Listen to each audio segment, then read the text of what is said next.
السلام عليكم ورحمة الله وبركاته. إن الحمد لله نحمده ونستعينه ونستغفره ونعوذ بالله من شرور أنفسنا ومن سيئات أعمالنا. من يهده الله فلا مضل له ومن يضلل فلا هادي له وأشهد أن لا إله إلا الله وحده لا شريك له وأشهد أن محمدا عبده ورسوله صلى الله تعالى عليه وعلى آله وصحبه وسلم تسليما كثيرا. أما بعد، فقد قال الإمام البخاري رحمه الله تعالى باب العذرة قال حدثنا أبو اليمان قال أخبرنا شعيب عن الزهري قال أخبرني عبيد الله بن عبد الله أن أم قيس بنت محصن الأسدية أسد خزيمة وكانت من المهاجرات الأول اللاتي بايعن النبي صلى الله عليه وسلم وهي أخت عكاشة أخبرته أنها أتت رسول الله صلى الله عليه وسلم بابن لها وقد علقت عليه من العذرة فقال النبي صلى الله عليه وسلم على ما تدغرن أولادكن بهذا العلاق عليكم بهذا العود الهندي فإن فيه 7 أشفية منها ذات الجنب يريد القسط وهو العود الهندي। সম্মানিত ভাতৃমণ্ডলী, আল্লাহ রাব্বুল আলামিনের প্রশংসা এবং প্রিয় নবী সাল্লাল্লাহু আলাইহি সাল্লামের উপর সালাতু সালামের পর আজ বুধবার 30 রবিউল আখির 1447 হিজরি মোতাবেক 22 অক্টোবর 2025 আমাদের ধারাবাহিক আলোচনা সহিহুল বুখারীর চিকিৎসা পর্ব নম্বর 5। ইমাম বুখারীর এই চিকিৎসা পর্বের অধ্যায় নম্বর 23। বিষয়বস্তু বিশেষ একটি রোগ, তা হচ্ছে আলা জিহ্বা ফুলে যাওয়া। বলছেন বাবুল উজরা, এই অধ্যায় হচ্ছে আলা জিহ্বা বা আল জিহ্বা ফুলে যাওয়া সম্পর্কে। বাচ্চাদের বিশেষভাবে এটা হয়ে থাকে আর প্রচণ্ড তাতে ব্যথা হয়। এর চিকিৎসার জন্য রাসূলুল্লাহ সাল্লাল্লাহু আলাইহি ওয়াসাল্লামের আমলে কি পদ্ধতি ছিল যা শিখিয়েছেন রাসূলুল্লাহ সাল্লাল্লাহু আলাইহি ওয়াসাল্লাম, এবং আরেকটি পদ্ধতি ছিল যেটি কষ্টদায়ক বাচ্চার জন্য, সেটি থেকে নিষেধ করেছেন। গত কালকের পর্বে এ মর্মে একই হাদিস কিছু পার্থক্যের সাথে আলোচনা এসেছে। 5715 নম্বর হাদিস বর্ণনা করছেন ওবায়দুল্লাহ বিন আবদুল্লাহ ইবনে উতবা বিন মাসউদ, প্রখ্যাত তাবেঈ তিনি, এবং মদিনার বড় একজন তাবেঈনদের জামানার ইমাম ছিলেন। তিনি বলছেন আন্না উম্মা কাইস বিনতে মেহসান আল আসাদিয়া, মেহসানের মেয়ে উম্মে কাইস বনু আসাদ বংশের আসাদ খুজাইমা বংশের একটি গোত্র আসাদ গোত্র ছিল। সেই গোত্রের সাথে সম্পৃক্ত জনৈক সাহাবিয়া, তার ঘটনা বলছেন ওয়াকানাত মিনাল মুহাজিরাতিল আউয়াল, তিনি প্রথম সারির হিজরতকারিনীদের অন্তর্ভুক্ত ছিলেন, মানে প্রথম দিকে যারা হিজরত করেছিলেন তাদের অন্যতম ছিলেন এই সাহাবী রমণী।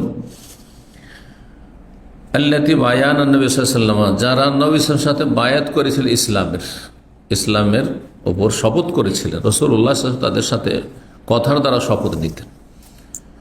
মহিলারা যখন ইসলাম গ্রহণ করতে আসতো, পর্দার আড়াল থেকে কথার মাধ্যমে বায়াত করতেন, শপথ নিতেন।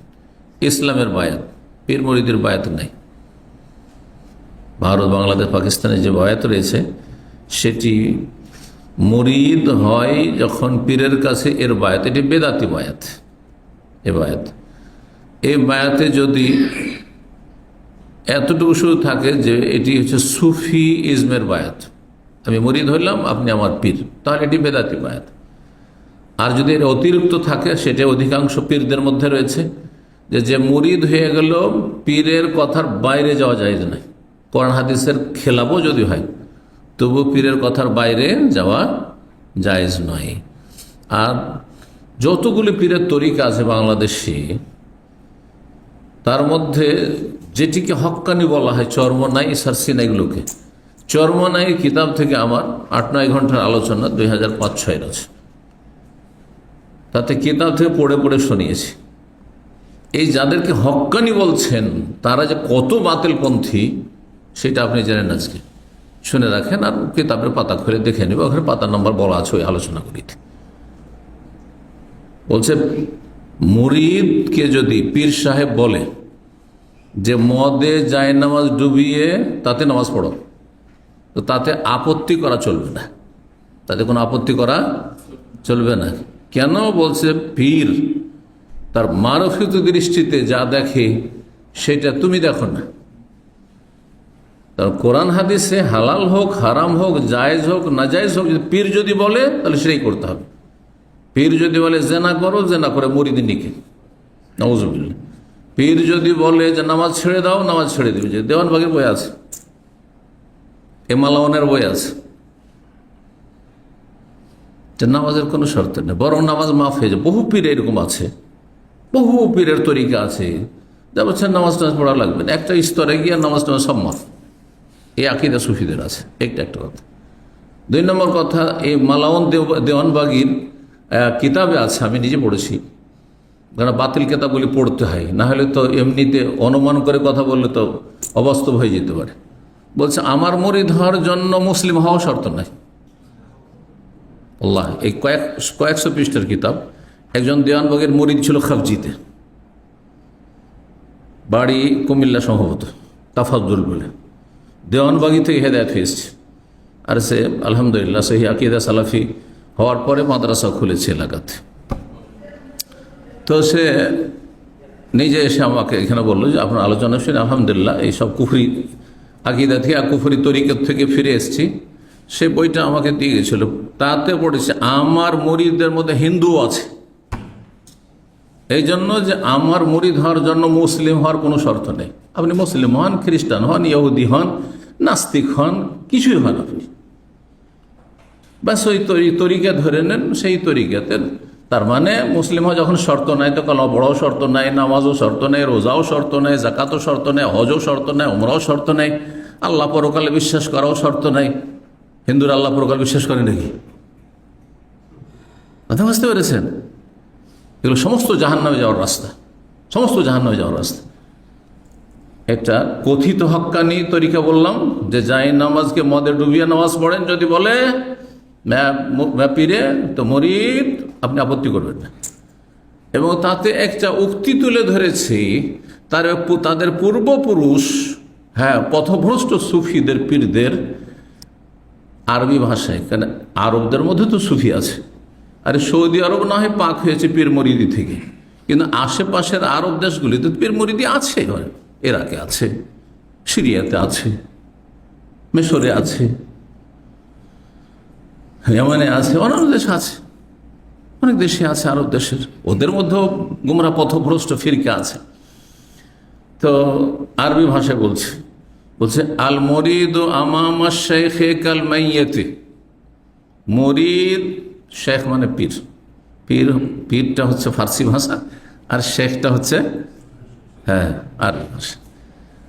আল মরিদ আমামা শেখে মানে পীরের সামনে মরিদ হবে কিরকম? কাল মাইয়াতে, হ্যাঁ, মাইয়াতের মতো, মরা লাশের মতো। মরা লাশকে যখন গোসল দেওয়ান আপনারা বা যারাই গোসল দেওয়ান, তখন যদি লজ্জা স্থানে হাত লাগান, সামনের লাগান, পিছনের লাগান, যেমন ইচ্ছা তেমন করে লাগান, কিছু বলতে পারবে?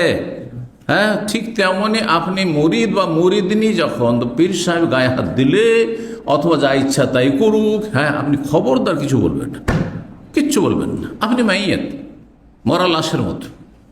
আল্লাহ তাদের কিতাব থেকে পড়ে বলছে, আমি চরমনাইদের কিতাব থেকে পড়ে বলছি। বুঝতে পারছেন কি বলছিলাম? যে পীর মরিদের বায়াত সর্বনিম্ন বেদাতি বায়াত। আমি কোরআন হাদিসে মানবো, কিন্তু এই পীরের তরিকায় তালিম নিয়ে মানবো, তাহলে বেদাতি বায়াত। আর যদি বলেন যে পীর সাহেব যা বলবে, যা কোর্স দিবে, যে আপনার ওজিফা দিবে, এই তরিকাতে জান্নাত, আর এর বাইরে যাওয়া যাবে না, তাহলে এটা শিরকি বায়াত। কিসের বায়াত? কুফরি বায়াত, কুফরি বায়াত। কারণ জান্নাত আছে, হেদায়াত আছে কোরআন হাদিসে, ওহিতে।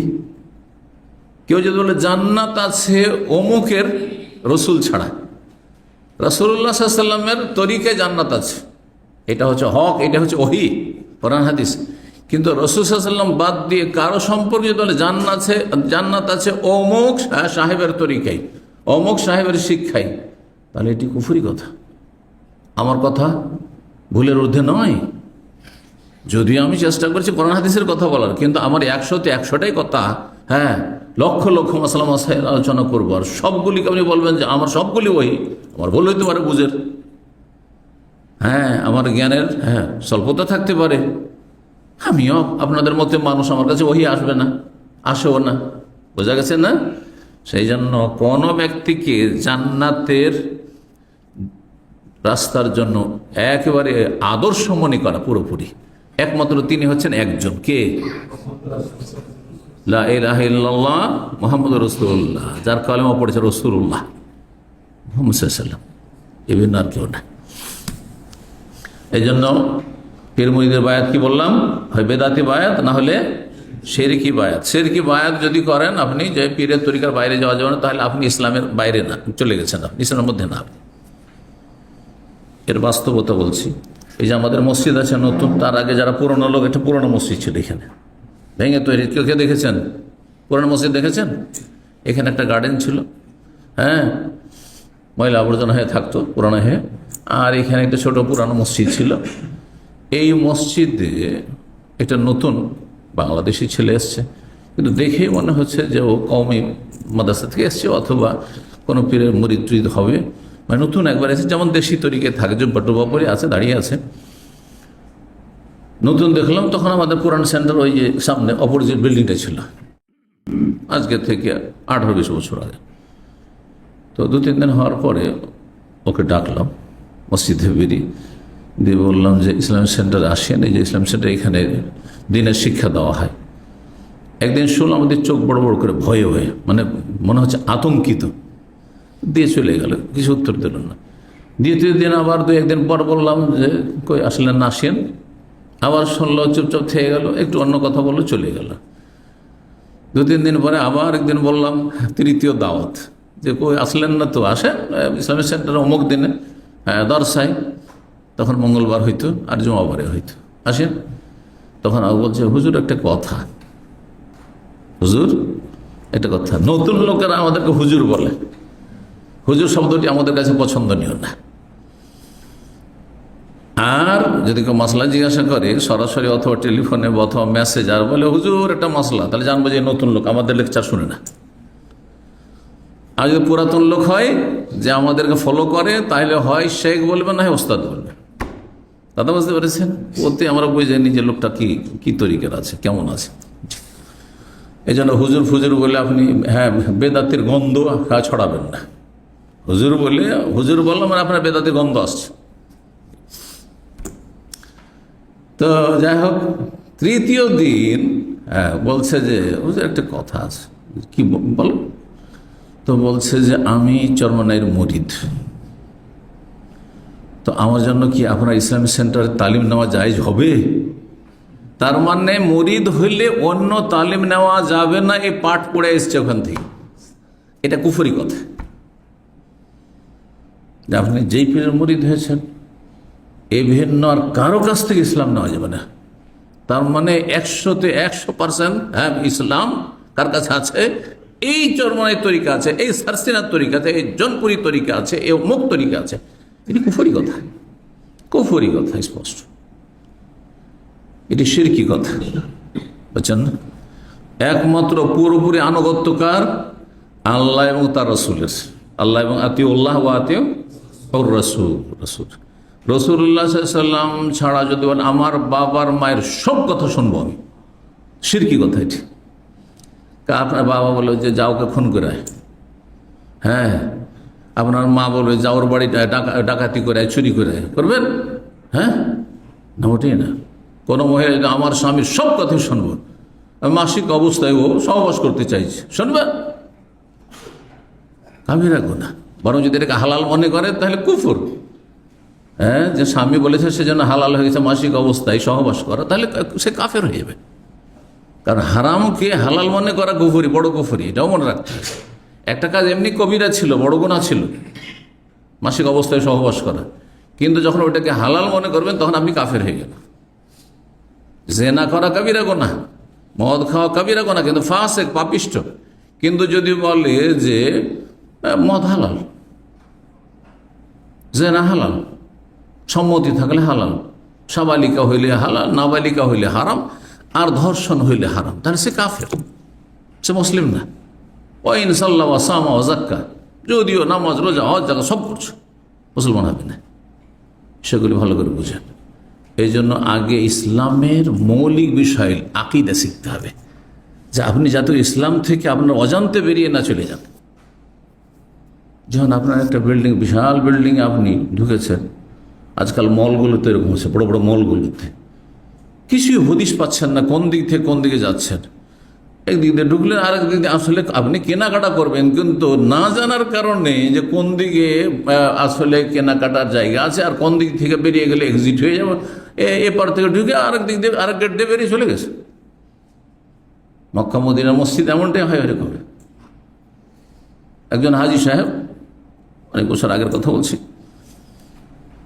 কিছুক্ষণ আগে দেশের হাজি, তো একটু তার সাথে দেখা হয়েছে আমার, আর কথাবার্তাও বলেছি। দেশের হাজির দেখলে একটি দিনের কথা বলার চেষ্টা করি, তৌহিদ আকীদার কথা, অনেক আগের কথা। তো কিছুক্ষণ আগে দেখা হয়েছে, তারপরে আধা ঘন্টা পরে বা 20 মিনিট পরে আবার এক জায়গায় দেখা। তো মসজিদের ভিতরেই, মসজিদ নববীর ভিতরে আমাকে বলছে যে মৌলানা সাহেব আমি হারিয়ে গেছি। আমাদের দেশে মৌলানা বলে বা হুজুর, অনেক আগের কথা, তো হুজুরগুলো কথা মৌলানা বলুক। হ্যাঁ, পশ্চিমবঙ্গের হইলে মৌলানা বলে, উত্তরবঙ্গের হইলেও মৌলানা বলে, মোটামুটি রাজশাহী চাঁপাইনবাবগঞ্জ, কিন্তু আহলে হাদিসদের মধ্যে মৌলানা বলে, হুজুর হুজুর কম বলে, কিন্তু হানাফিদের মধ্যে ওর হুজুর বলে।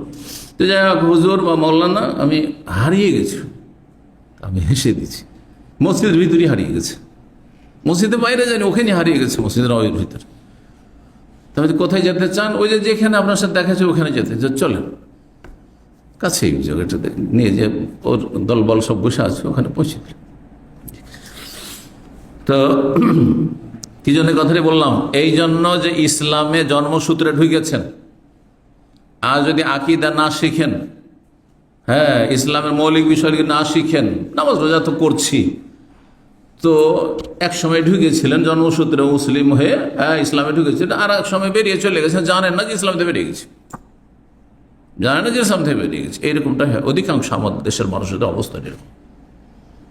মেলা কুফরি কাজের মাধ্যমে, কুফরি আকীদার মাধ্যমে ও ইসলাম থেকে বেরিয়ে গেছে। সেকুলাররা ইসলাম থেকে বেরিয়ে যাচ্ছে, নাস্তিক ইসলাম থেকে বেরিয়ে গেছে, অথচ যারা জন্মসূত্রে মুসলমান, ওই রকমই যারা পীর মুরিদদের বিশ্বাসী, এদের বেশিরভাগ ইসলাম থেকে বেরিয়ে গেছে, জন্মসূত্রে মুসলিম হয়েছিল, তারপর বেরিয়ে চলে গেছে তাদের এসব কুফরি আকীদার কারণে। যে পীর সাহেব যেটা বলবে সেটাই শুনতে হবে। পীর সাহেব যদি বলে হ্যাঁ যে মদে ডুবিয়ে যাই, নামাজ ডুবিয়ে নাও, ধুয়ে নাও, আর তারপর নামাজ পড়ো, মানে মদে ধুয়ে, পানি ধুয়ে না, তাহলে সে কুফরি করতেছে। আল্লাহ হেদায়েত দান করুন সবাইকে। যাই হোক, আকীদার বিষয়গুলিতে আমি এই জন্য জোর দিয়ে বলছি, যদি আমাদের হাদিসের ক্লাস, কারণ আকীদা ঠিক না হলে হাদিস পড়ে করবেন কেমনি? কারণ আকীদা যদি শিরক থাকে, কুফরি থাকে, ইসলাম বিনষ্টকারী বিষয় থাকে, তো হাদিস পড়ে মাসলা মাসাইল জানা হবে এটা কি? মুসলমান তো থাকছেন না। মাসলা তো তখনই কাজ দিবে যখন আপনি মুসলিম থাকবেন তখন। তো এই উম্মে কায়েস নামক সাহাবিয়া, তিনি প্রথম সারির হিজরতকারিনীদের অন্তর্ভুক্ত ছিলেন, যারা নবী সাল্লাল্লাহু আলাইহি ওয়াসাল্লামের সাথে বায়াত করেছিলেন ইসলামের জন্য। ইসলামের বায়াত আছে আর মুসলিম শাসকের বায়াত আছে। হয় কেউ ইসলাম গ্রহণ করছে আমাদের কাছে, হাতে হাত দিই, কালমা পড়িয়ে দিলাম, আর পুরুষ হলে হাতে হাত দিই, মহিলা হলে পর্দার আড়াল থেকে, পর্দার আড়াল থেকে।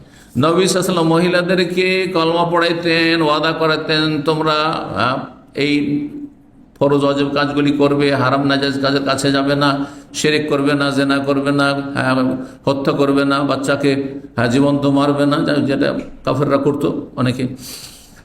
এইসব ওয়াদা নিতেন, আর তারপরে বলতো তোমরা মানবে, বলে হ্যাঁ মানবো। তো তোমাদের সাথে কথার মাধ্যমে বায়াত হয়ে গেল পর্দার আড়াল থেকে। কোন মহিলার হাত স্পর্শ করেনি রাসূলুল্লাহ সাল্লাল্লাহু আলাইহি ওয়াসাল্লাম মোবারক হাতের সাথে। বায়াত কুন্না বিল কালাম, কথার দ্বারা তোমাদের সাথে বায়াত হয়ে গেল, শপথ হয়ে গেল।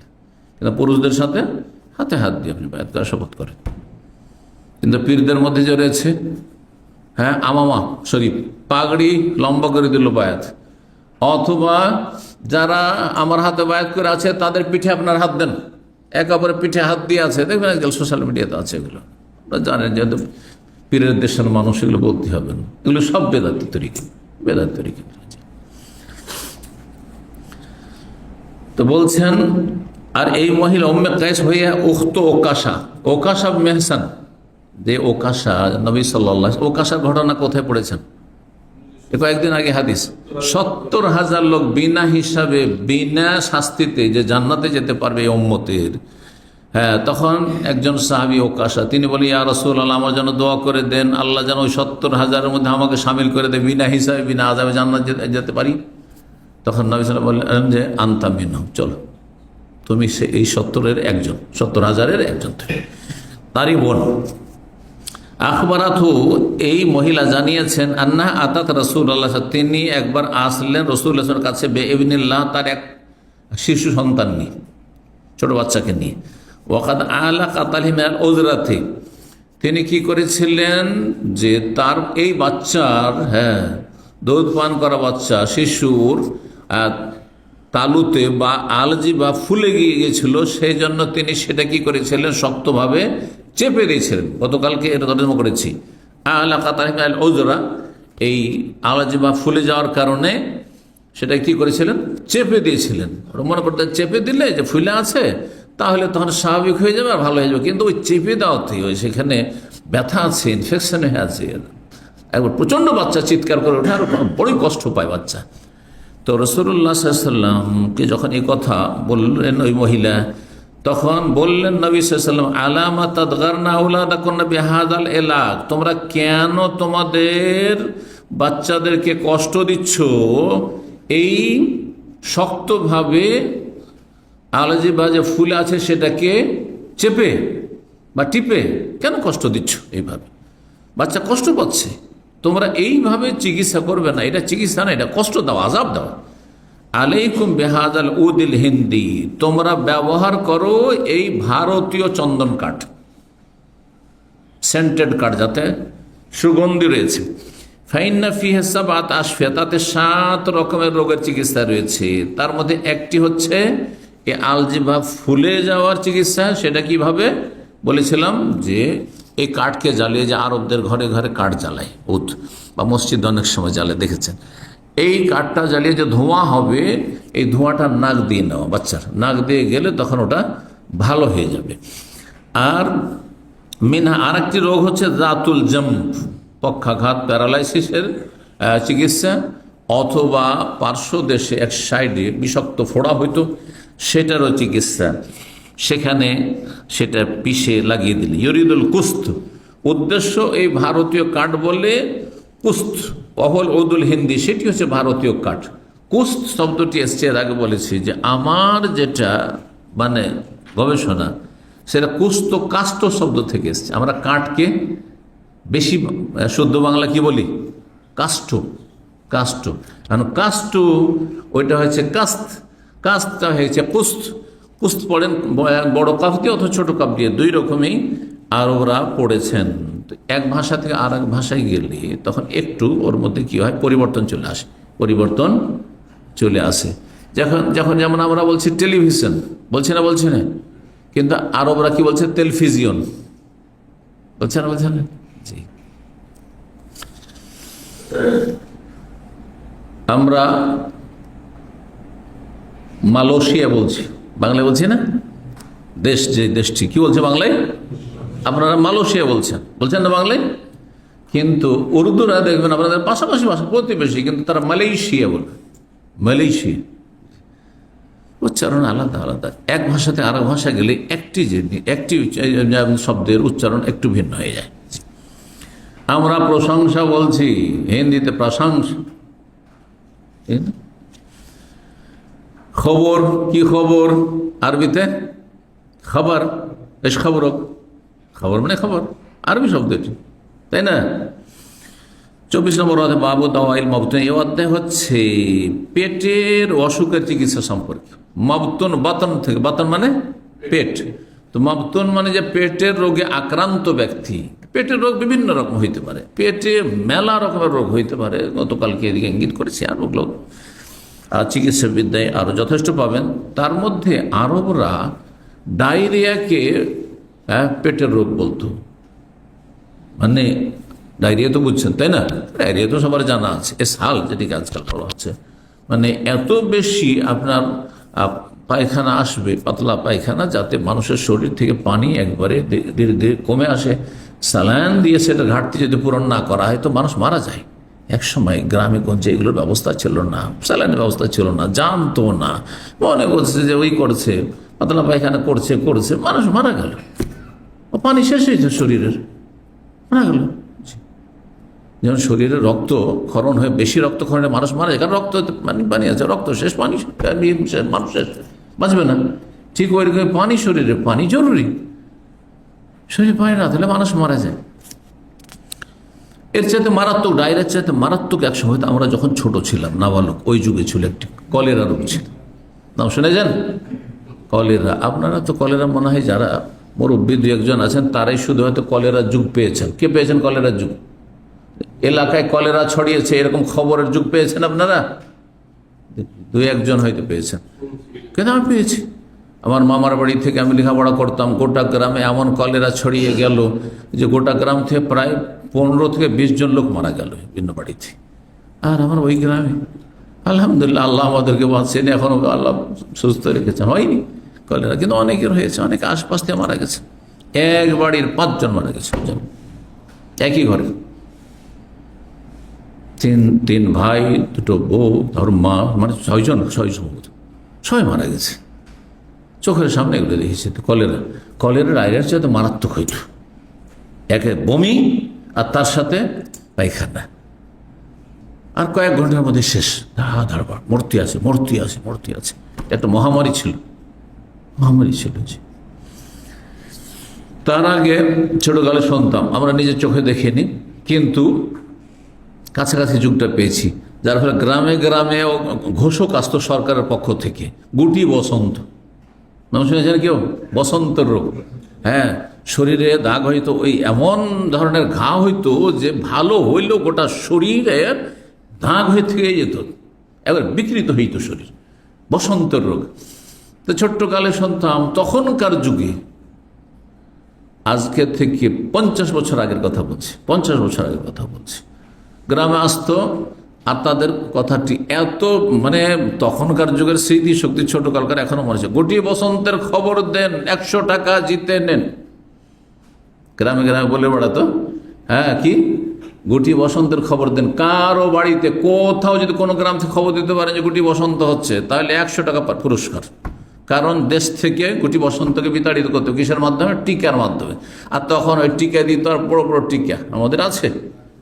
তারপরে টিকা হয়েছে, একটা টিকা আছে এখনো বড় হয়ে আছে। তখনকার যুগে তো অনুন্নত টিকা ছিল, ঘা হয়ে যেত, আর টিকা কেটে দিত এইভাবে কেটে টিকা, এটা গুটি বসন্তের টিকা ছিল। আর তারপরে এখানে দিয়েছে 2টা, তারপরে ওগুলো দাগাবার নেই। যেটা দিয়েছে 2 বছর বয়সে হয়তো বা 3 বছর বয়সে, ওটি থেকে গেছে। আর যে টিকাগুলি আমার মনে পড়ছে দেওয়া, ধরেন 8 বছর 10 বছর বয়সে, সেগুলোর দাগ নেই।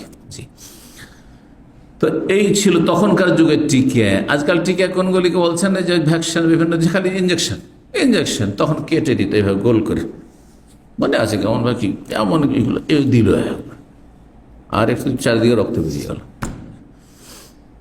কেউ জানছেন না মনে আছে? সবাই ছোট নাকি? হ্যাঁ, জানেন টিকা? মাশাআল্লাহ, জানেন, 2-1 আছে। তো মাবতুন আল মাবতুন ও শহীদুন, 7 রকমের রোগে যদি মানুষ আক্রান্ত হয়ে মারা যায়, তাহলে বা 7 রকমের বালা মুসিবত, রোগ হোক আর অন্যান্য কোন বালা মুসিবত হোক, সেগুলোকে নবী সাল্লাল্লাহু আলাইহি ওয়াসাল্লাম কি বলেছেন? শহীদ বলেছে, আল্লাহ রাস্তার শহীদ ছাড়া, মানে জেহাদের ময়দানের শহীদ ছাড়া, এই 7 প্রকারের শহীদ, হুকমি শহীদ। তার মধ্যে একটা হচ্ছে আল মাবতুন, পেটের রোগে কেউ যদি মারা যায়। আল মাবতুন, প্লেগে কেউ যদি মারা যায়, প্লেগ। তো এইভাবে 5716 নম্বর হাদিস বলছেন, আবু সাঈদ রাদিয়াল্লাহু তাআলা আনহু বলছেন, যা রাজুল নবী সাল্লাল্লাহু আলাইহি ওয়াসাল্লাম, জনৈক ব্যক্তি নবী সাল্লাল্লাহু আলাইহি ওয়াসাল্লামের কাছে আসলো, সাহাবী তাহলে, জি, সে ফাকার ইন্না আখি ইস্তাত উস্তুতলিকা বাতনু, আমার ভাইয়ের, হ্যাঁ, কি হয়েছে? পেট খারাপ হয়ে গেছে, মানে পেটের রোগে আক্রান্ত হয়েছে। মানে কিরকম? যে তাতে প্রচণ্ড তার কি হচ্ছে? বাথরুম হচ্ছে, ডায়রিয়া, এক কথা ডায়রিয়া হচ্ছে। ফকাল ইসকিহি আসলেন, মধু পান করো, মধুর চিকিৎসা বললেন। আল্লাহ কোরআন বলেছেন ফিহু শিফাউল লিন্নাস, সূরা নাহলে রয়েছে। ফাসাকা হোসে গিয়ে মধু পান করে লোক একদিন, কিন্তু ভালো হচ্ছে না, আরও বেড়েই যাচ্ছে। ফাকাল ইন্নী সাকাইতুহু, আমার ভাইকে তো মধু পান করাইলাম আপনার কথা মোতাবেক, ফালাম ইয়াজিল ইস্তিতলাকান, কিন্তু তার ডায়রিয়া পাতলা পায়খানা তো আরও বেড়েই চলল। ফাকালা, 3 বার করে ওই লোক ফিরে এসছে। অন্য হাদিসের এখানে সংক্ষেপ করে দিয়েছে। নবী সাল্লাল্লাহু আলাইহি ওয়াসাল্লাম বলে সাদাকাল্লাহ, আল্লাহ সত্য কথা বলেছেন, কোরআনের কথা এটি। আর তোমার ভাইয়ের এই ডায়রিয়া ভালো হচ্ছে না, পেটের রোগ ভালো হচ্ছে না, এর কারণ হচ্ছে কাযাবা বাতনু আখিকা, তোমার ভাইয়ের পেট মিথ্যুক। পেট আবার কি করে মিথ্যুক হয়? মিথ্যা তো এখান দিয়ে বলে, হ্যাঁ মিথ্যা এখান দিয়ে বলে, কলমে মিথ্যা লেখে না, হিসাব নিকাশ মিথ্যা লিখে আপনার পার্টনারকে আপনার সাথে ব্যবসা করেছে, হ্যাঁ খরচ হয়েছে 1000, দেখাচ্ছেন 2000, হ্যাঁ লাভ হয়েছে আপনি দেখাচ্ছেন লস লস লস, তাহলে শুধু মুখ দিয়ে মিথ্যা হয় না, হ্যাঁ হ্যাঁ হাতে হয়। কথা বোঝা গেছে না? তো ওই রকমই কাযাবা বলেছেন মিথ্যা, তোমার ভাইয়ের পেট হচ্ছে মিথ্যুক। মিথ্যা কাকে বলে? মিথ্যা হচ্ছে খেলাফুল ওয়াকি, বাস্তবতার পরিপন্থী কোনো কিছুকে কি বলে? মিথ্যা। বুঝলেন? যেটা বাস্তব সেটা সত্য, আর অবাস্তব সেটা হচ্ছে মিথ্যা। আজকালকার ভদ্র ভাষা এটি। কেউ যদি একটা আপনাকে সংবাদ দেয়, নিউজ বলছে, আর আপনি বলেন যে আপনি মিথ্যা কথা বলছেন, মারামারি শুরু করে দিয়ে ঝগড়া লাগিয়ে দিবে, তাই না?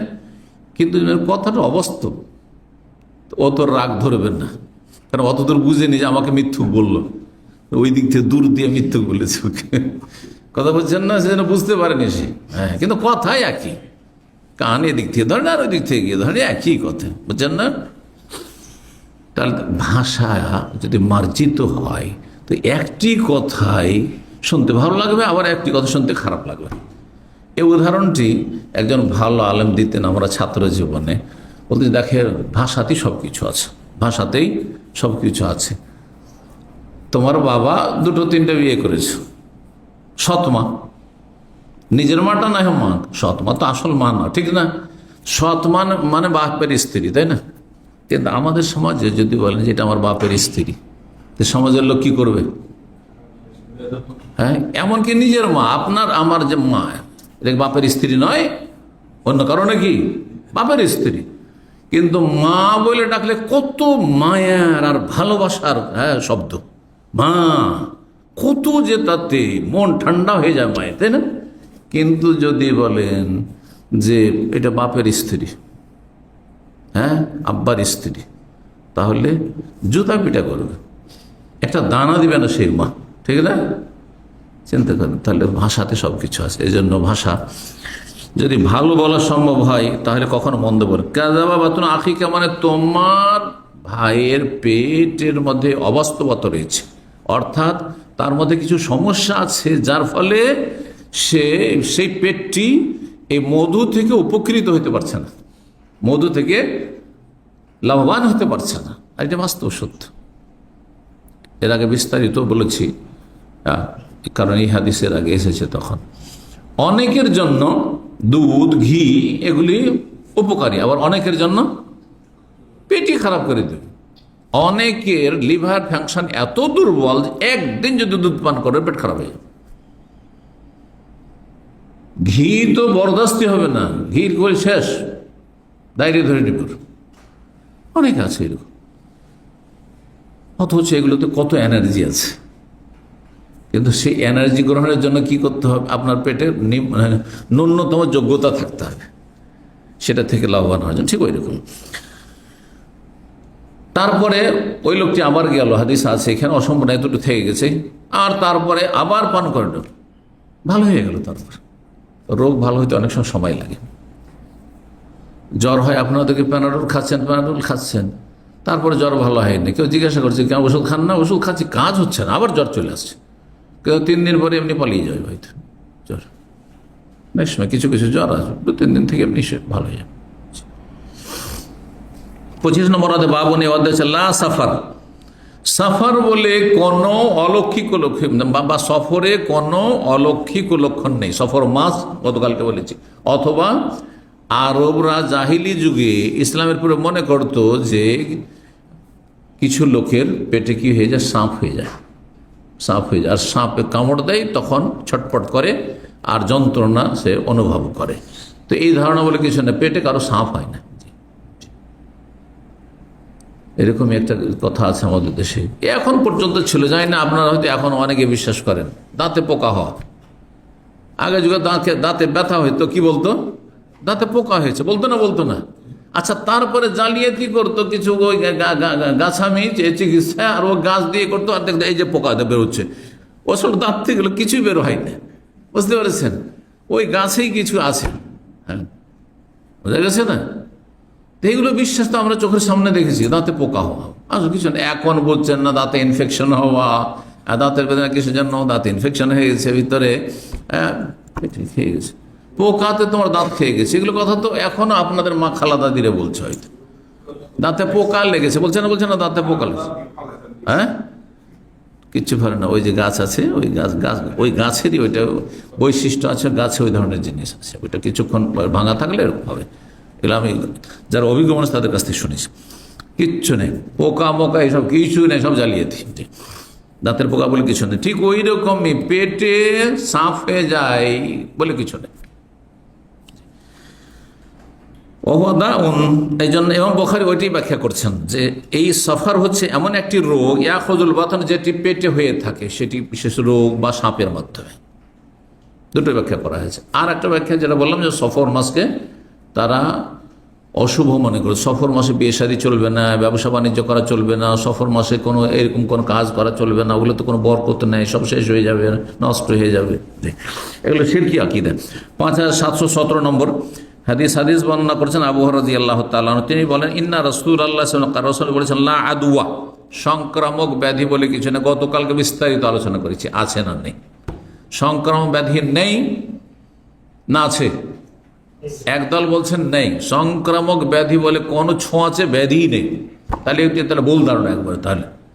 তাহলে মেডিকেল সায়েন্স আজ পর্যন্ত এত উন্নতি করে সারা দুনিয়ায়, যে বলছে কিছু কিছু রোগ আছে ছোঁয়াচে টাইপের, হ্যাঁ, যেমন চুলকানি, পাচড়া, এই ধরনের রোগ, তারপরে বিভিন্ন ভাইরাসগুলি যে আশেপাশে থাকলে এগুলোতে আক্রান্ত হইতে পারেন, তাহলে সব মিথ্যা কথা। তাহলে লা আদওয়া মানে যদি এটাই নেন, একটি ব্যাখ্যা।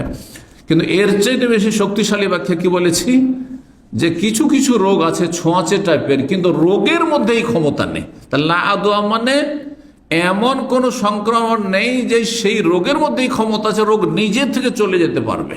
কারণ আমরা প্রাকৃতিক বলে কোনো কিছু বিশ্বাস করি না। আমরা কি বিশ্বাস করি? আল্লাহ রাব্বুল আলামিন সমস্ত কিছুর মালিক বলে বিশ্বাস করি। কথা বোঝা গেছে?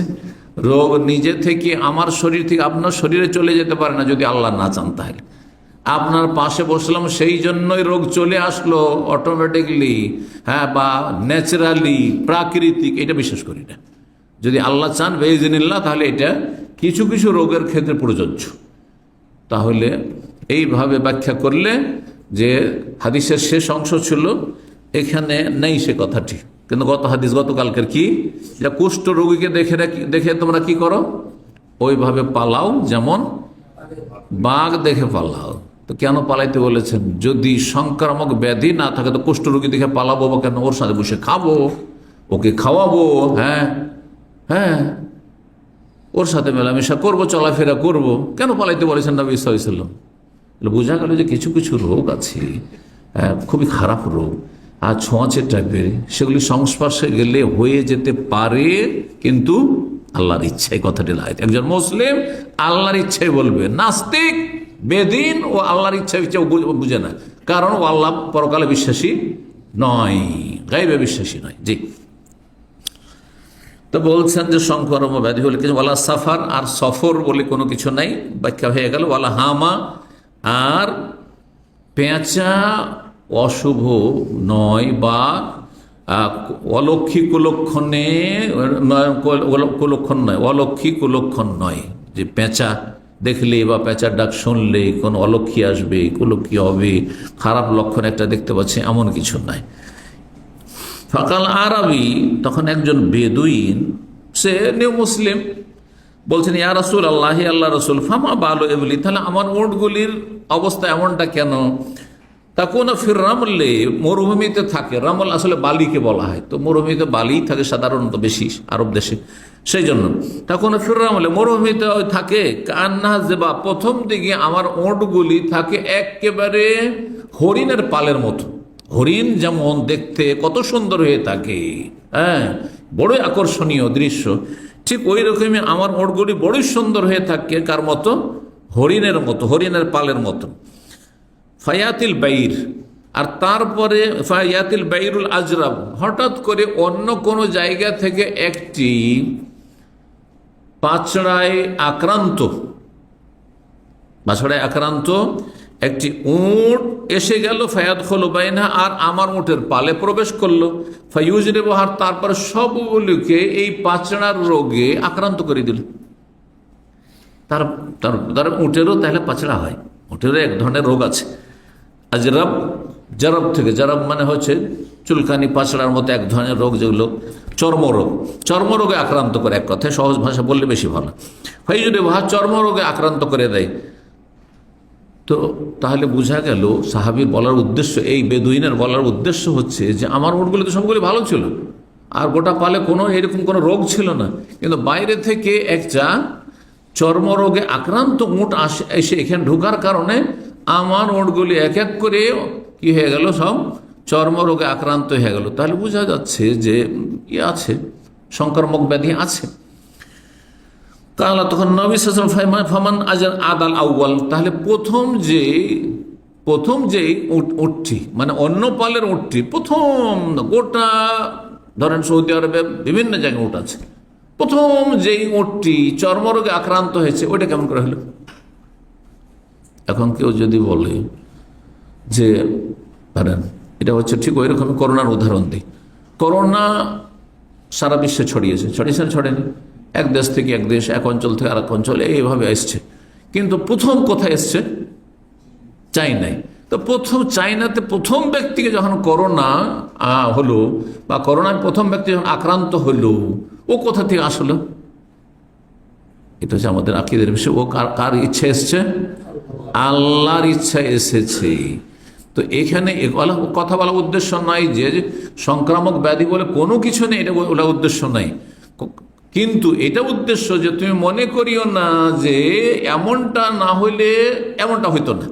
অর্থাৎ এই রুগীটি আমাদের এখানে যদি না আসতো তাহলে আমরা এরকম হইতাম না, এমনটা বলবেন না, কারণ আল্লাহর ইচ্ছা ছাড়া কোনো কিছু হয় না। আল্লাহর ইচ্ছা ছিল বলে আপনার বাড়িতে হঠাৎ করে একজন এইরকম ছোঁয়াচে রোগ নিয়ে মেহমান চলে এসছে, আর তারপরে তখন তার কারণে আপনার হয়েছে, কারণে আছে, কিন্তু আল্লাহ না চাইলে সেটা হয়তো না। অনেক সময় হয় না, গতকালকে বলেছে যে করোনার সাথে অনেকে একই রুমে বাস করেছেন, কিছুই হয়নি আপনাদের। এক কথায় আমরা মুমিন মুসলিম সুতরাং আল্লাহ রাব্বুল আলামিনের চূড়ান্ত ফয়সালা তকদিরে বিশ্বাসী হব। আল্লাহর যদি ফয়সালা হয়, আল্লাহর যদি ইচ্ছা হয়, আল্লাহর যদি অনুমতি হয় তাহলে হবে, না হলে আল্লাহর অনুমতির বাইরে কোনো কিছু হয় না। জি, সৃষ্টিগত অনুমতি, ইচ্ছা। ফামান আদাল আউয়াল, 26 নম্বর অধ্যায় বলছে বাবু জাতিল জামবে। এই অধ্যায় হচ্ছে পক্ষাঘাতের রোগ সম্পর্কে, পক্ষাঘাত, প্যারালাইসিস সম্পর্কে, অথবা শরীরের পার্শ্ব দেশে দুই সাইডে মারাত্মক ধরনের ফোড়া হওয়া, কেউ ব্যাখ্যা করেছেন যে প্রচণ্ড ব্যথা হওয়া, সাইডে ব্যথা হয়, আর সেই ব্যথাতে মানুষ নড়াচড়া করতে পারে না, এই ধরনের ব্যথাগুলি হইতো। রোগ আল্লাহ রাব্বুল আলামিন দুনিয়াতে রেখেছেন মানুষের মাঝে, সুবহানাল্লাহ। জি, আলহামদুলিল্লাহ আফানা, বলেন যারা সুস্থ আছেন যে আল্লাহ আমাদেরকে সুস্থ রেখেছেন, আল্লাহ যেন সারা জীবন আমাদেরকে সুস্থ রাখেন সমস্ত রোগ থেকে, অন্তরের রোগ থেকে, শরীরের রোগ থেকে, আর সমস্ত রোগ থেকে আল্লাহ রাব্বুল আলামিন বালা মুসিবত থেকে যেন আল্লাহ হেফাজতে রাখেন। 5718 নম্বর হাদিস বর্ণনা করছেন উম্মে কাইস বিনত মেহসান ওয়াকানাত মিনাল মুহাজিরাতিল আউয়াল আল্লাতী বায়ানা রাসূলুল্লাহ সাল্লাল্লাহু আলাইহি ওয়াসাল্লাম। হাদিসটি কিন্তু গেল আজকে, প্রথম হাদিস, এই জন্য আর তরজমা করার কোনো প্রয়োজন করে না। উম্মে কাইস বিনত মেহসান তিনি প্রথম সারির হিজরতকারিণী ছিলেন, রাসূলুল্লাহ সাল্লাল্লাহু আলাইহি ওয়াসাল্লাম যারা বায়াত করেছিলেন। ওকাশা বিন মেহসানের তিনি বোন ছিলেন, তিনি রাসূলুল্লাহ তার ছেলে নিয়ে আসলেন, আর তার আগে কি করেছিলেন তিনি, তার ছেলেটির আলাজি বা ফুলে গেছিল, সেই জন্য শক্তভাবে চেপে দিয়ে চিকিৎসা করা, ভালো করার চেষ্টা করেছিলেন। ফাকাল ইত্তাকুল্লাহ, আল্লাহকে ভয় করো, আলামা তাদগার না আওলাদাকুম বিহাযিহিল আলাকে, তোমরা এইভাবে বাচ্চাদেরকে কেন কষ্ট দিচ্ছ, এরকম আলা জিবাই শক্তভাবে টিপে, আলাইকুম বিহাযাল উদিল হিন্দি, তোমরা এই ভারতীয় চন্দন কাঠ ব্যবহার করো, তাতে 7 রকমের চিকিৎসা রয়েছে, তার মধ্যে একটি হচ্ছে পক্ষাঘাতের চিকিৎসা, জাতুল জাম। 5719 নম্বর, 5720 নম্বর, 5721 নম্বর। একই হাদিসে 3টি নম্বর কেন দেওয়া হয়েছে? এই জন্য যে 3টি সনদ রয়েছে গতকালকের মতো। এখানে বলছেন, হাম্মাদ বলছেন করে আলা আইয়ুব, আইয়ুবের সামনে পড়া হয়েছে, তিনি ওস্তাদ। মিন কুতুব আবু কেলাবা তাবেইর কিতাব থেকে। তার আগের যুগে অনেকে মুখস্থ হাদিস বয়ান করতো, আবার অনেকে কি করতো, তাদের কাছে ছোট ছোট পুস্তিকা লেখা থাকতো। হ্যাঁ, যখন কাগজ আবিষ্কার হয়নি তার আগে তারা লিখতো, গাছের বাকলে লিখতো, পাথরে লিখে রাখতো, হ্যাঁ এইরকমই চামড়াতে লিখে রাখতো, সেগুলোতে পড়ে পড়ে শোনাইতো। কেউ হাদিস মুখস্থ পড়ে শিখাইতো ছাত্রদেরকে, আর কেউ কি করতো, কিতাব থেকে, যেমন আমি কিতাব থেকে হাদিস পড়ে আপনাদেরকে ব্যাখ্যা করছি, ঠিক না? আর একটা তরিকা হচ্ছে যে বেশি পড়াবো না, 2-3টে হাদিস পড়াবো, হাদিসটা মুখস্থ করে এলাম, আর তারপরে হাদিস মুখস্থ বললাম, কিতাব নেই, আপনাদের কাছে কিতাব নেই, আমার কাছে কিতাব নেই। প্রাচীন যুগে এই তরিকাটা বেশি ছিল, সব মুখস্থর নির্ভরশীল ছিল। আর তখনকার যুগের মানুষের স্মৃতিশক্তি অনেক বেশি ছিল। এখন হই হুল্লোড় বেশি হয়েছে, স্মৃতিশক্তি আমাদের ধীরে ধীরে দুর্বল হয়ে যাচ্ছে। দেখেন, শহরের লোকদের চাইতে গ্রামের লোকের স্মৃতিশক্তি বেশি। কিন্তু গ্রামের ছেলেরা কেন উন্নতি করতে পারে না? কারণ ওরা ভালো পরিবেশ পায় না লেখাপড়ার। চাষাবাদ, খেলাধুলা এইসব করে টাইম পাস হয়ে যাচ্ছে। কিন্তু শহরে সবসময় লেখাপড়া কোনো কাজ নেই, এই জন্য ছেলেরা হয়তো করছে। কিন্তু ব্রেনের দিক থেকে দেখবেন, আর এটা আমি দেখেছি মদিনা মসজিদে আমাদের সাথে যারা ভালো, সবাই দেখতাম যে গ্রাম অঞ্চলের, যে কোনো দেশের। আমি অরিজিনাল গ্রামের লোক, গ্রামে ছোট থেকে বড় হয়েছে। আমার এক সাথী ছিল, মদিনার ছেলেরা, যারা মদিনা শহর অথবা মক্কা শহরে যারা শহরে বাস করা, এরা ভালো রেজাল্ট করতো না। কিন্তু তার বাড়ি ছিল আর জানেন, এখন এই দিক থেকে হাফরুল বাতেন পার হলে আরো কয়েকশো কিলোমিটার পরে, ওটা জর্ডানে পড়ার দিকে। আমি গিয়েছি, কয়েকবার বক্তব্য করতে গেছি। তো একবার বক্তব্য করতে গেছি, আর ও জানতে পেরেছে মদিনা পাশ করার পরে। মদিনা পাশ করলাম 93 আর 94 যৌবনকালে বক্তব্য করতে গেছি, আর আমি আল কাসিমি ছিলাম তখন। ও জানতে পেরেছে যে আমার সঙ্গে আর একই রুমে একবার থেকেছি, তো ঘনিষ্ঠ বন্ধু, আর খুবই ভালোবাসত, এত বেশি ভালোবাসত। ও বলতো যে আল্লাহর কসম করেছি, এরা তো আল্লাহ একটু কসম খায়, আল্লাহ, শেখ মতি এরকম বলতো যে আল্লাহ। আরবরা তো এইভাবে বলে যে আপনাকে আমি আমার সৌদি সাথীর সঙ্গে যারা বন্ধু আছে ক্লাসমেট, তাদের চাইতে বেশি ভালোবাসি, এত বেশি ভালোবাসত। একই রুমে থেকেছি, তাহাজ্জুদ গুজার ছেলে ও ছিল, তো খুব মিল ছিল আমাদের। এমন মহব্বত ছিল যে আমি যখন পাশ করে বিদায় হব, যেদিন আমার ফাইনাল এক্সিট, আর আমি মদিনা এয়ারপোর্টের থেকে বিদায় হব, আমাকে ইউনিভার্সিটি থেকে উঠে এলো। আমি তো হোস্টেলে থাকি, আর ও তখন বিয়ে শাদী করে নিয়ে তখন শহরে থাকতো, মদিনায় গাড়ি দিয়ে গেছে ভোর রাত্রে একবারে গিয়ে আমাকে উঠিয়ে নিয়ে এসেছে মদিনা ইউনিভার্সিটি থেকে। নিয়ে আসার পরে মসজিদ নবীতে ফজরের সালাত বলছি, শেষ নামাজটা পড়েন, আবার কখন আসা হয় না হয়তো এসে চলে গেলে, তো চলো নামাজ পড়াই। ফজর পড়লাম মসজিদ নবীতে, নামাজ পড়ার পরে তারপরে আসলাম মদিনা এয়ারপোর্ট। তখন ছোট এয়ারপোর্ট ছিল, একবারে মদিনা এয়ারপোর্ট একেবারে ছোট এয়ারপোর্ট ছিল তখন, এই পুরাতন এয়ারপোর্ট এক সাইডে এখন আছে, যেটা এখন ব্যবহার হয় না। তো সেখানে আসার পরে তখনকার জামানাটা আলাদা ছিল। আসার পরে একজন সিকিউরিটিকে বলল, যেটা আমার ক্লাসমেট, একসাথে আমরা 4 বছর লেখাপড়া করেছি মদিনা ইউনিভার্সিটিতে, দেশে চলে যাবে ফাইনাল এক্সিটে, তো আমি একটু ভিতরে প্লেনের কাছে বিদায় করার জন্য যাব। অনুমতি দিয়ে দিলাম। একবারে প্লেনের যেখানে সিঁড়ি উঠছি ওখানে বিদায় করে আমাকে গেল, সালাম দেওয়া করে, কোলাকুলি করে। ও আমাকে পেয়েছে পাশ করার পরে 94-95 দিকে আমি আর গিয়েছি, ইসলামী সেন্টারে গিয়েছি। ও জানতে পেরেছে, যেহেতু যোগাযোগ ছিল, একটু নাম্বার ছিল, তো আমি দেখি যখন ওর শহরে পৌঁছেছি, মদিনা ইউনিভার্সিটি প্রফেসর হয়ে গেছে, তখন মদিনা ইউনিভার্সিটির প্রফেসর হয়ে গেছে, যেহেতু সৌদি সে। হ্যাঁ, অথচ আমার মতে রেজাল্ট থাকতো, আমার সাথে কম্পিটিশন থাকতো, কখন একটু আগে, কখনো পিছিয়ে যেত, আমি ওপরে হয়ে যেতাম, এরকম। মানে 1 নম্বর, 2 নম্বর, 3 নম্বরের মধ্যে আমরা থাকতাম। একজন আফ্রিকান ছিল, ক্যামেরুনের। তো আফ্রিকান ও তো আফ্রিকার জঙ্গলের, আল্লাহ আকবর, একবার পড়লে সব মুখস্থ হইত ওর। এটা সংক্ষেপে বলে দিলাম। আফ্রিকার লোকের যে এমন ব্রেন হয়, আমাকে একটা কিছু মুখস্থ করার জন্য তখনকার যুগে 2বার 3বার পড়তে হইতো, আর সে একবারের বেশি পড়তো না, সব মুখস্থ। কত ব্রেন ছিল। দেশে মনে করতাম যে আমরা লেখাপড়াতে মনে হয় হিরো, কিন্তু এখানে আসার পরে তখন বুঝতে পারতাম যে সারা দুনিয়ার কম্পিটিশনটা কেমন হয়। আমার লেখাপড়ার অভিজ্ঞতার কথা বলছি। তো এর সাথে আমার কম্পিটিশনে থাকতো, বন্ধু আবার কম্পিটিশনে থাকতো। তো সে জানতে পেরে সাথে সাথে ইসলামিক সেন্টারে চলে এসছে, সূর্য ডোবার একটু আগে। আসার পরে বলছেন, না এখানে থাকতে দেবো না, আমার বাসায় থাকতে হবে, আমার বাড়িতে থাকতে হবে, এখানে বাড়ি আছে।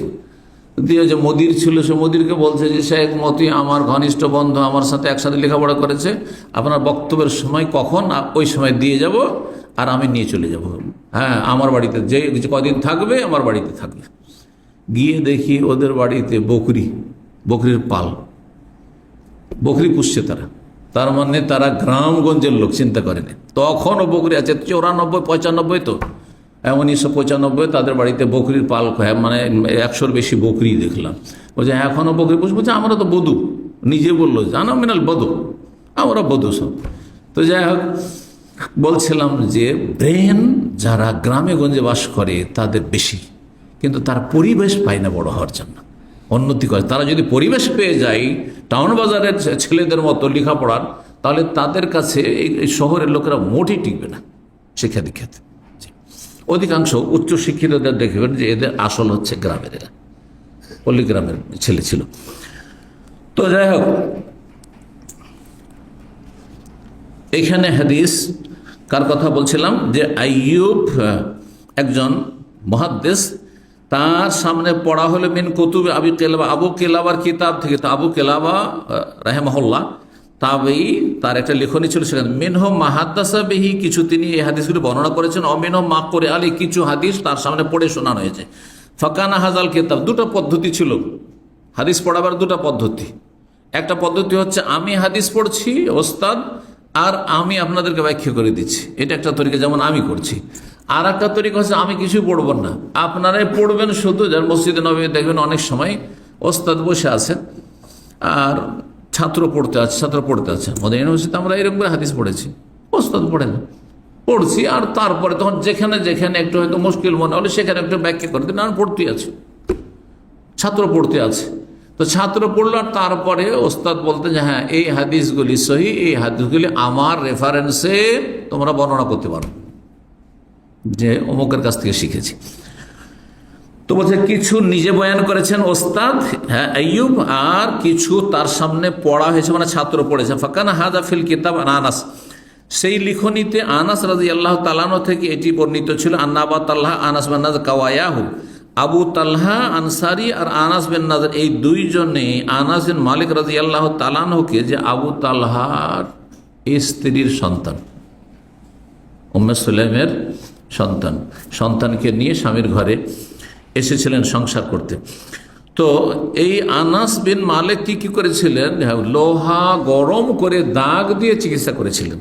ওয়াকাওয়াহু আবু তালহা বিয়াদে, আবু তালহা রাদিয়াল্লাহু তাআলা আনহু নিজ হাতে আনাসের শরীরে আরোগ্যের জন্য, চিকিৎসার জন্য লোহা গরম করে দাগিয়েছিলেন।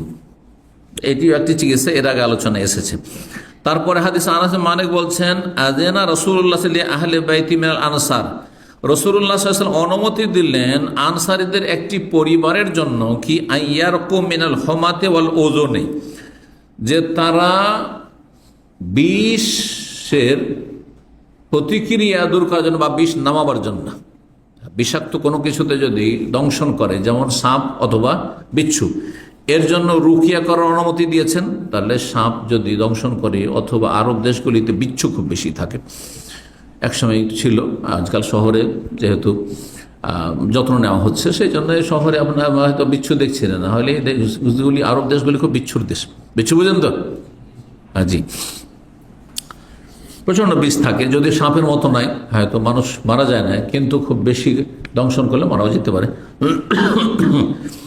তো বিষের চিকিৎসার ক্ষেত্রে রুকিয়া করার জন্য, আর ওজন, আর কানের ব্যথার জন্য, বা কানের রোগের কারণে, কানের বিভিন্ন রোগ হতে পারে, তার মধ্যে একটি হচ্ছে কান গলা, কান গলা রোগ। তখনকার যুগে তার এই রকমের ডাক্তারি চিকিৎসা ছিল না, তখন এর জন্য রুকিয়া করতে দিয়েছে না। কানে প্রচণ্ড ব্যথা হচ্ছে, বাচ্চারা যে কান্না করে, যাদের বাচ্চা হবে বা ছোট ছোট বাচ্চা এখনো হচ্ছে, ওরা শোনেন অনেক সময় বাচ্চা কান্না করে, চুপছেই না, চুপ করছে না, সারা রাত কান্না করছে, বুঝতেই পারেন না।